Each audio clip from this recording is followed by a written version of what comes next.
Thanks for having me. I'd like to thank RBB and OMSSA for bringing me in today. And I'm going to be talking to you a lot about identity. And I'm going to relate that to a homeless person who's on the screen beside me here.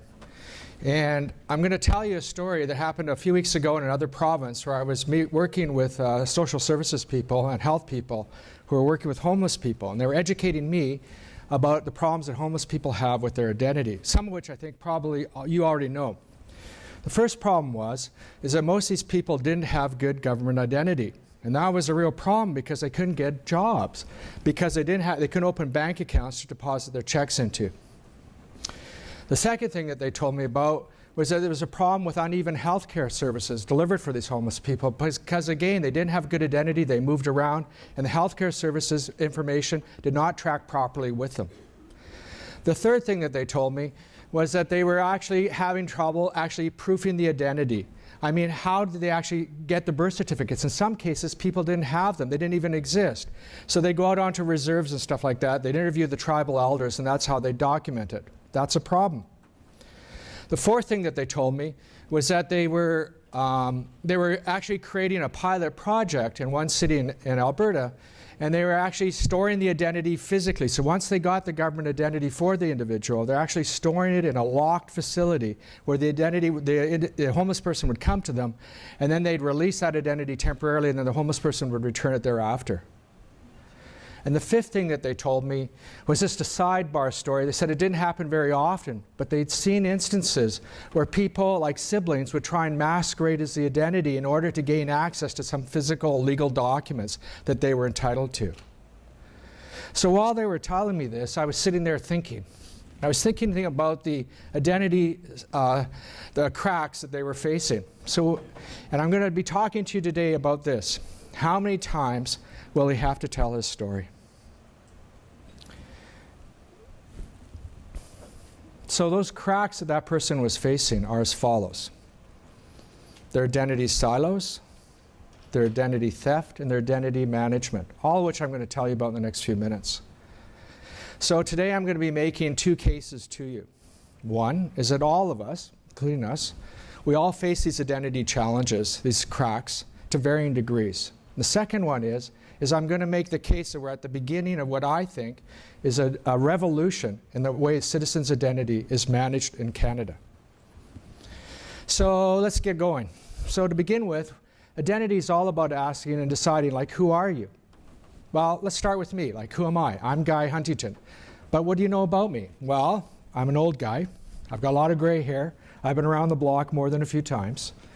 And this last summer, I did a backpacking trip with my daughter and my niece on the West Coast Trail, which is on the west side of Vancouver Island. It's a 7-day backpack. That's us, day one, looking all fresh and rip-roaring, ready to go. This is the real truth, though. This is me with my big gut, my sweat-laden shirt, huffing and puffing, trying to keep up with my two trail buddies. This is my wonderful wife of more than 30 years. We love to sea kayak. Another thing you know about me is I love to meditate.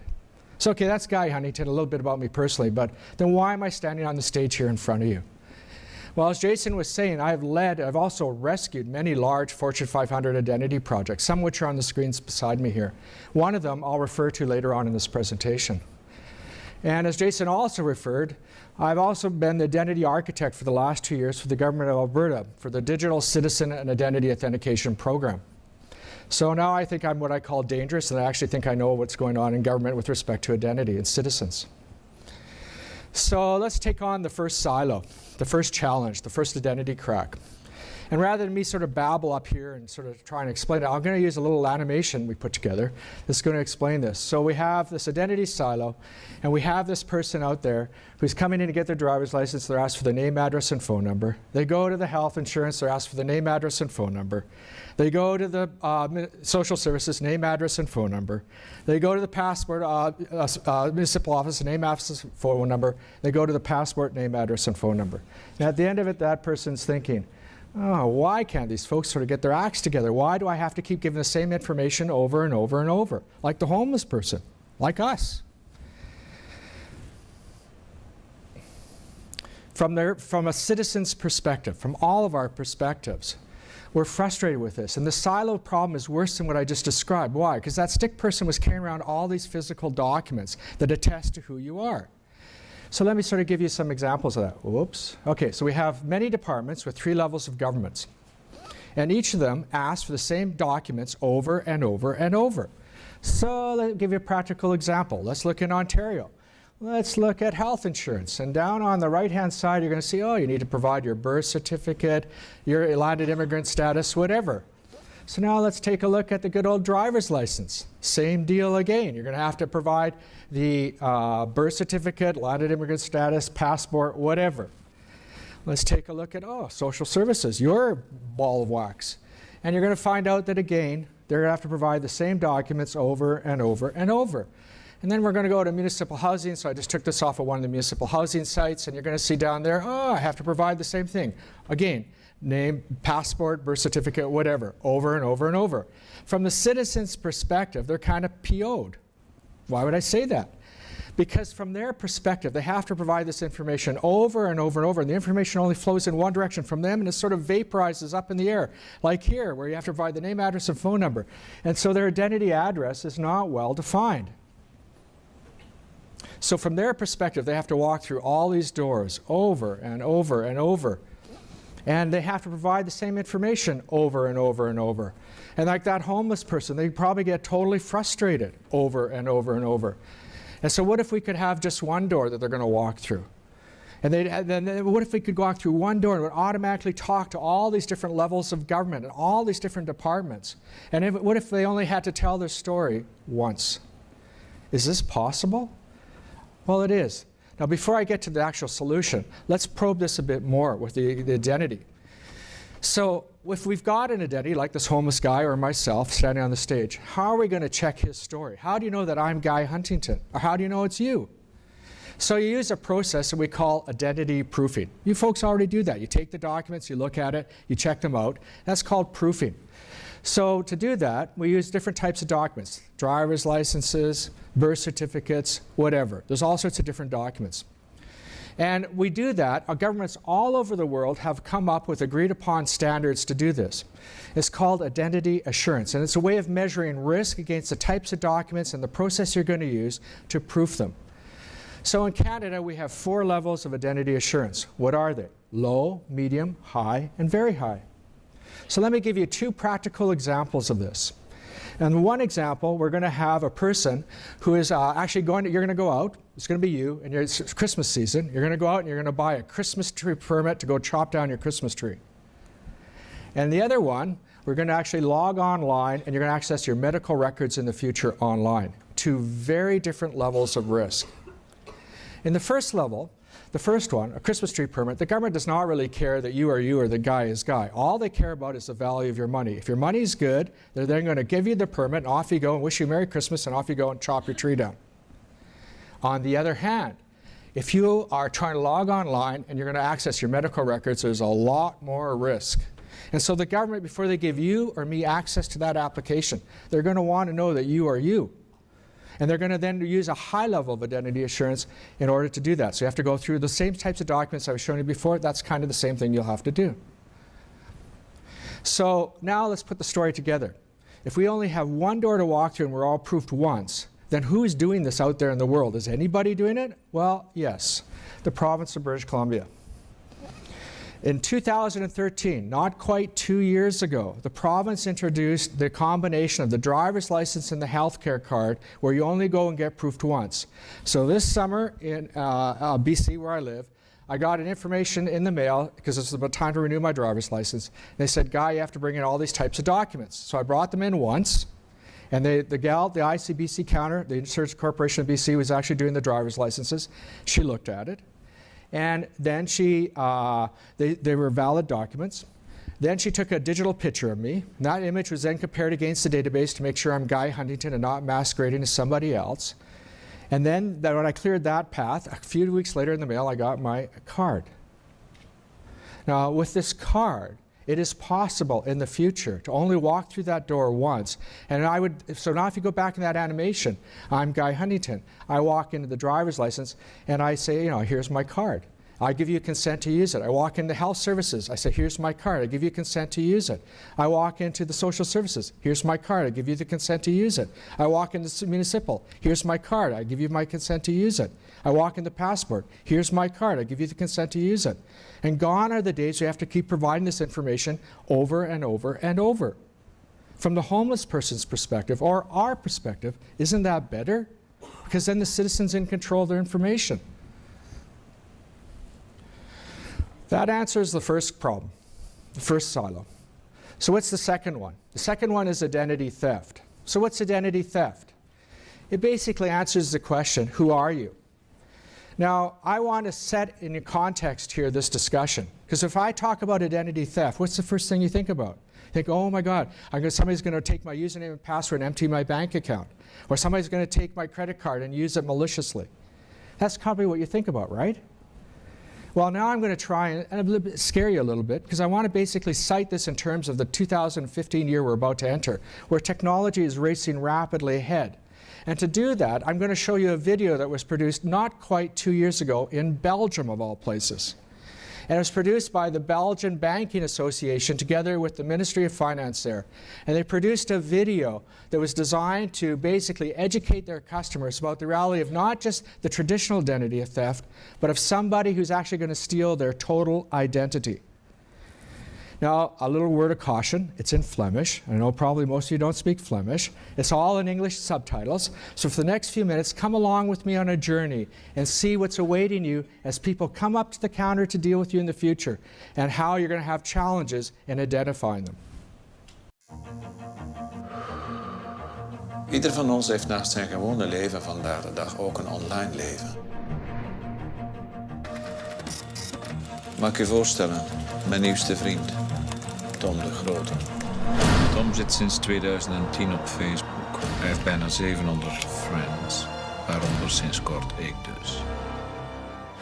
Hij is 35 en woont sinds jaar en dag in Brugge. Daar heeft hij ook Sophie leren kennen. Zijn het geen schatjes?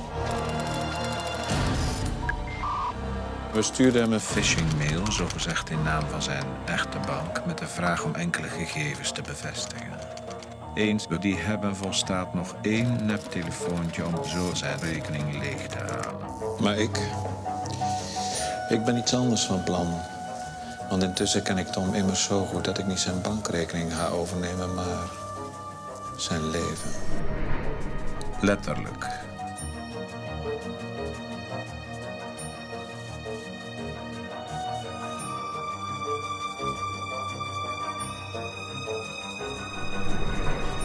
Tot snel, Tom. Zo, begint men intussen al goed in zijn vel te voelen. Tijd voor een testje. Ja, we gaan eens dag zeggen aan Krieke, de baas van zijn stamcafé. Daar is Tom kind aan huis, dus ik ook. Toch? Hé, Krieke! West!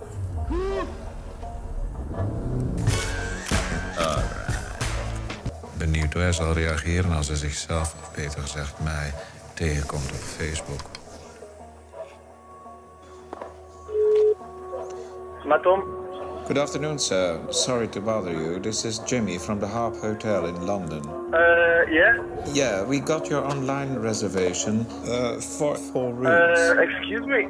I didn't make a reservation. Een paar dagen geleden heb ik online mijn kinderdroom gevonden. Een schitterende antieke harp. Maar ik heb hem natuurlijk niet betaald. Daar heb je vrienden voor.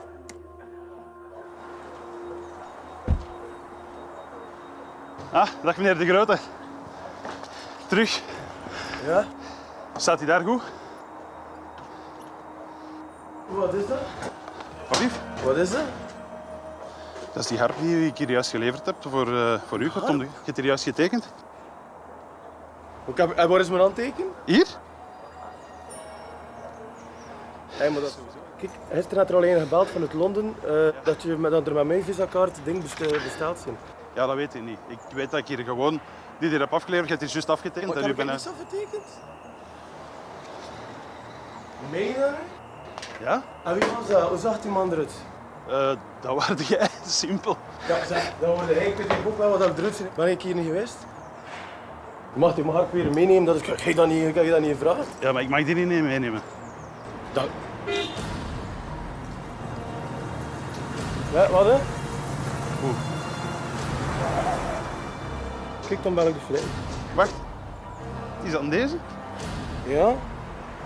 Beste Tom, Tom hier. Aangenaam. Heel je leven staat online en voor je het weet neemt iemand zoals ik het van je over. Hé, maar dat is freaky. Dat is freaky. What the fuck is dat?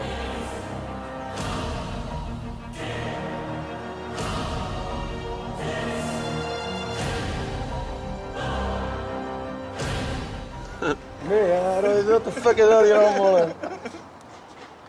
Wat leg je zo op pennen, man? Ja, maatje. Deel geen persoonlijke en bankaire informatie.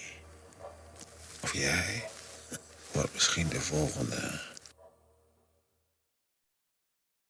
Okay, you're back with me. Now that video illustrated two problems. One is a person physically masquerading as yourself. The other one was somebody who's actually taking your bank account information, your online life, and masquerading as you.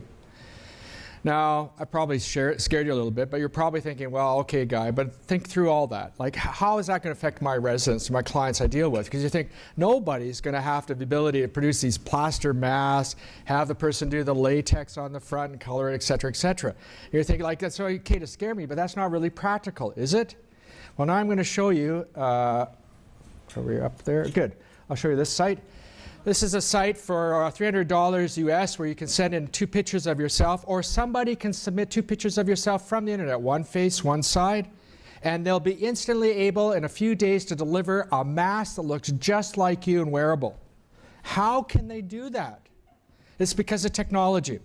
So what happens is they take the pictures, and there's these things called 3D printers. Have you heard of it? Okay, you've all heard of it. The price point for them are dropping and the performance is increasing. And so right now, that's how they do it. You take a picture, it's fed into the system, it automatically creates a 3-dimensional model, create the mask, and it's cut, and off you go. Now, is that mask really realistic if you're up close? Well, no, it's probably not. But my point to you is that this technology is evolving so fast that over the next few years, you can predict that for hundreds of dollars or less, people will be able to create these latex masks and do what the spy agencies used to do, like Tom Cruise and Mission Impossible, where they rip off their masks. That is now going to become possible.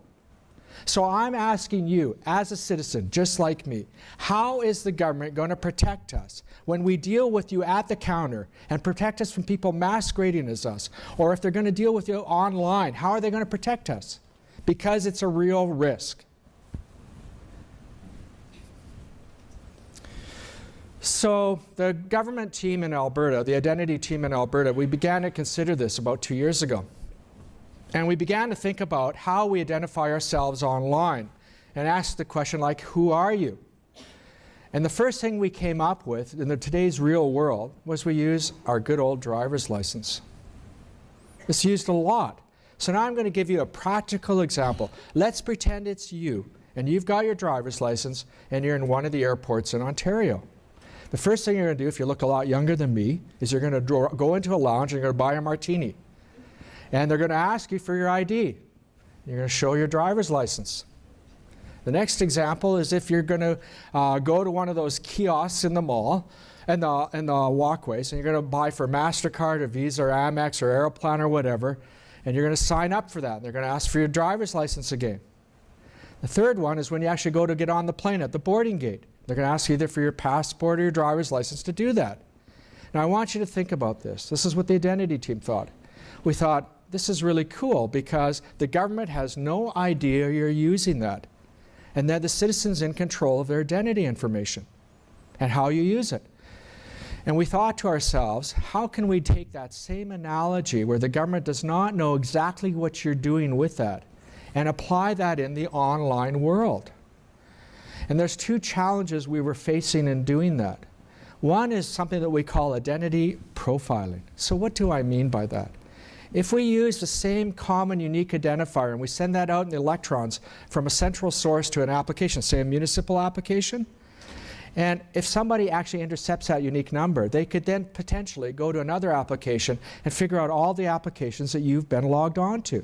so they could profile you. So we didn't want that to happen. That's one problem. The second problem is with online stuff is that everything is logged. And so how are we going to prevent the citizen from feeling like big brothers watching over them? Those are the challenges we were facing as we tried to basically recreate the way the driver's car is used in physical life in the digital world. So there's several components I'm going to educate you about it. The first one is we actually create a unique electronic identifier for the identity. So let's use Jane Doe as an example. So in this central government data store we're going to create, we'll have Jane Doe and she'll give her a unique identifier of 1, 2, 3, 4, 5. So what? Against that in the data store, we're going to store information about Jane, like her name, like her address, like her age, like her sex. And you're thinking, oh my God, you're going to build this monstrous database of everything known about the citizen. Wrong. The only thing we're going to store is tombstone-level identity information.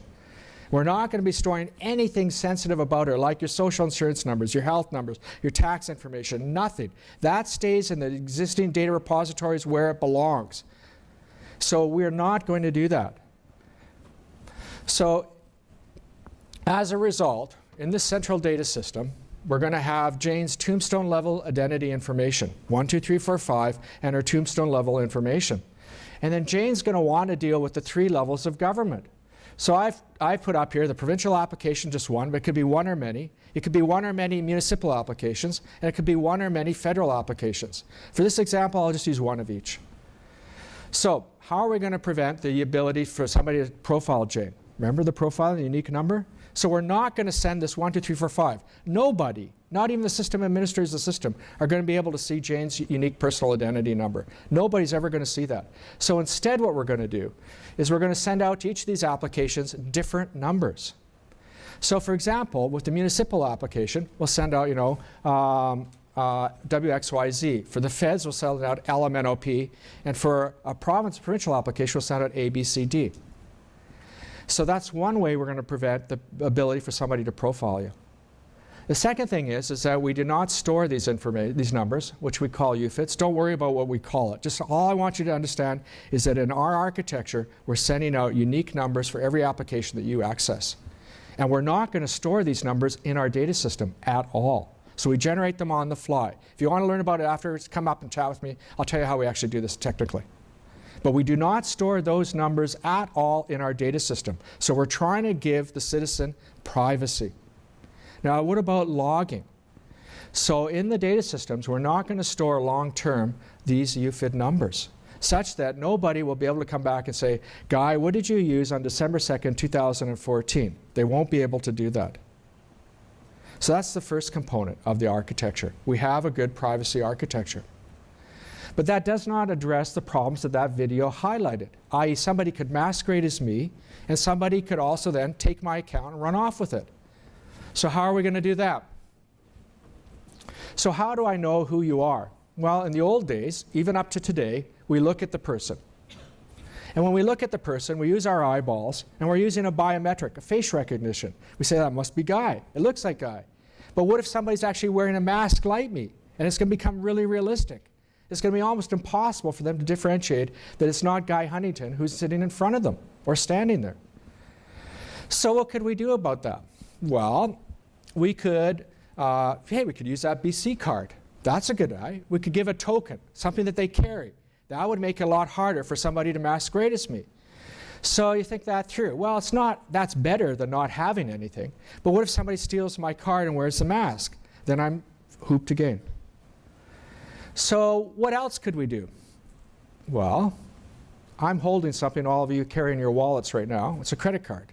And on the credit card in Canada, all of us have to enter a 4-digit PIN to unlock the card, right? What if we were to apply that to this card? That would then help provide identity management. So we're going to use a PIN, and that PIN could be whatever number you want, 1, 2, 3, 4, 5, or 5, 6, 7, 8.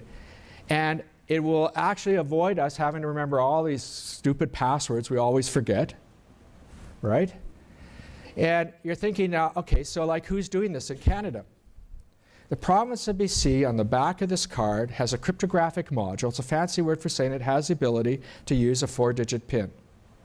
Now, the province of British Columbia has not activated this, so I've got my card, but I don't actually have a 4-digit PIN yet. But over the next 2 years, that's exactly what they're going to do. Now, another thing I forgot to tell you at the beginning is that in BC, there's over 1 million people that already have this card as of February last year. So by this time, by February of next year, there'll probably be about 2 million people that are having it. So this is something that's becoming widely adopted. So now if we think this through, that's really good. So now there's another problem though.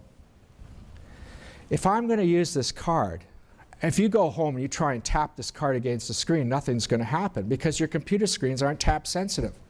So there's some good news. Over the next few years, the computer terminal vendors are starting to produce screens that are tap sensitive. So that would really help. So you can picture your old mom and dad, or me, I'm an old guy, and I could then take the card, tap it against my screen, enter my 4-digit PIN, and now it's me. But what about using these things called smartphones? Now, 54% of Canadians already have smartphones. And a lot of us like to do business online, deal with the government online. So how is that going to work? Well, I'm not sure if you were following what Apple released earlier this year, but they released something called near-field communication. It's a technical term. It allows you to take your card and tap it against the screen and use it just like you do with the computer terminal I just described. All the other phone manufacturers are ahead of them, and they already have that as well. So it's now entirely possible you could take that same physical card and use it to log on online with your 4-digit PIN. Now I'm going to try and bring this all home and give a practical example. We're going to look at Alice Stickperson, and she's going to, first of all, use this online. So she's going to walk into a government agency, and she's going to enter her PIN. She'll then give her consent for the information to be granted. And the person's going to say, oh, how can I help you, Miss Alice Stickperson? And she's going to think, gee, that was really good. They actually know me. And now we're going to see what else happens to Alice when she goes online. And Alice is going to then take her smartphone. She's going to log on. She's going to go to a government application. She's going to click on the login button. She's going to take her smart card, tap it against the screen, enter a 4-digit PIN, and voila. It says, welcome, Alice. And she thinks to herself, wow, that was easy. And it's hard for somebody to masquerade as me. So the province of BC is doing this. The Government of Alberta is racing to try and do something similar to what BC's done over the next year or two. So there's 2 provinces in Canada that are heading down this track already. So that answers the second problem that homeless person or us are going to have with respect to identity fraud and people trying to masquerade as you. Now I'm going to go on to the third one. This one's actually the hardest one. It's called identity management. What the heck do I mean by that? It answers the question, how do we get this right? From the citizen's perspective, they don't really care about all this stuff. All they want it to know is it's always going to work, they're always going to be secure. But underneath the hood, there is a lot to be done. And you are going to be involved, if I can convince you. And that involves what I call the heavy lifting. So to do that, there's several components. One is to create this unique identifier, the central repository, the tombstone level information, the privacy architecture. Another is to have the identity proofing and standards, all of which I'll talk about in a few minutes. Then we're going to have the memorandums of understanding. I'll explain that too. And then we have this thing called a federation. And that's what allows the central system to talk to all these different applications at all different levels of government. So let's sort of take them one at a time. The privacy architecture, the central identity data repository, etc. Who's going to manage that? Who owns that? Well, it's the province. Why would I say that? Why isn't it going to be the municipality? Why isn't it going to be the feds? It's because the province, by law, manages birth registries, death registries, and name change registries. So the provinces and the feds, long before I showed up on the scene, have been working together, and they've all agreed that the provinces are going to be running these data stores. They're going to be actually creating the identities. So you might think to yourself, Guy, that's good, but what about identities that the feds create, like with landed immigrant status or whatever, work visas? And that's true, that they will create the documents for that, but each of those citizens will go to the province that they're living in, and they'll apply, and they'll have their identity registered at the province. So that's something the province has to own. So in the end, you don't have to worry about that. All you want to know is that they're going to do it like BC's done, like Alberta's doing. The next component is proofing and standards. What do I mean by standards? These are technical standards. And they're really precise details of exactly how all this stuff works underneath the hood. So let me just give you 3 examples. On the screen there's a button that says Identity Assurance. What's that? That is the standard that describes for each level of assurance, low, medium, high, and very high, exactly what documents are going to be required, exactly what the proofing process is going to be. It's going to describe how children are going to be handled, how name changes are going to be handled, etc., etc. Another one there is electronic credentials. So if we're going to use like these cards with pins in it, that's all going to be defined in that standard. The third one is on the far right. It's called identity claims. You're thinking, oh, why are you talking to me about claims guy? Like I'm a social services person. I'm not an IT person. I want you to know that because your IT people in your municipality, they need to know this. Why would they need to know this? Because they're going to be getting this information out of the central system, the identity repository. It's going to define exactly how the name's going to be formatted, how the address is going to be formatted, all this kind of stuff. And so you need to trot back to your IT folks and say, hey, this guy named Guy is giving a presentation. It's pretty cool. I think we should be talking about this. And we need to basically, once the province gets their act together and gives us these standards, we need to figure this out because then we'll be able to map this information into our existing data systems. That's why. Now, beside that is the identity proofing. Remember I talked about that earlier, about the Christmas tree and the online records? This is probably the hardest part of the identity infrastructure. It's also the most expensive for the province to manage. Why is that? Because you have to have somebody doing all the proofing. So there's 4 ways to do this. It's not for me to tell the province of Ontario how to do identity proofing. But for your sake, I sort of want to give you 4 alternatives that they can consider, and one of which you might want to lobby them on. The first one is to use the good old driver's license. The people do that now. So like in BC, I went to the ICBC, and that's who did the identity proofing. That's an option. Another one, hypothetically, so I'm not speaking on behalf of the province of Alberta, but in Alberta, they've outsourced a lot of their registries to third parties, so like the Alberta Motor Association or whomever. And I could go in there and I could then get my driver's license and look up health records, etc., birth and death registries. So that could be an alternative. A third alternative is to use the health services. Remember those binders? Same, they're doing proofing too, so maybe health services could do it. And the fourth one, hey, it's you. You people are one of the 3 levels of government. In my books, you're actually the most important. And the reason is because all of us have to deal with you the most often. You're the people who actually touch the identity the most often. So that's something you might want to take back and lobby the provincial government on, that maybe you guys could do. It also could become a potential revenue source for you because the province is probably going to be willing to pay for that. The memorandums of understanding, these are legal agreements, and they're agreements between all these different parties. And you're thinking, well, do I have to have that? Well, yes and no. If you're using CURM or whatever is going to be replace CURM if CURM doesn't make it, whatever it's going to be, you're not going to have to worry about that because the provincial government will mandate that and you'll have that in your applications. However, if you're a province or a municipality or region like you are and you want to use this stuff, then you have to have these memorandums of understanding. And they actually use the standards. They refer to the standards. So you need to get your lawyers to say, heads up, like this is going to be coming down the pike, so we need to get our lawyers involved. We'll come to the the federation. So what do I mean by federation? By federation, I mean, I'm going to use the example of Boeing. So about 12 years ago, I led the team at Boeing, and we deployed one of the world's first largest federation projects. So what's a federation? It stands for electronic trust. It means I forgot my password. So with Boeing, there was hundreds of thousands of people who were calling in. They weren't Boeing employees, they were airline customers, etc., who were calling in because they forgot their Boeing usernames and passwords. I walked into rooms where there was about 100, 200 call center people just handling those calls. So I'm going to give you a practical example of before and after. The before one, let's pretend you're a mechanic and you work at Air Canada and you happen to work on Boeing planes. Let's pretend it's a 767. And so you're going to walk in the hangar and you're going to log on before they did this. You're going to log on using your Air Canada credentials and you're going to be successfully authenticated. And then you're going to click on the Boeing app and of course you're going to forget your Boeing username and password. And that means you're going to have to call up the help desk people, the people I saw in those rooms. You're frustrated. You're not happy. Your airline, Air Canada, is not happy because your productivity is down, and Boeing's not happy because they have to pay the freight for this. So now let's go back to the analysis. So, oops, I went too fast.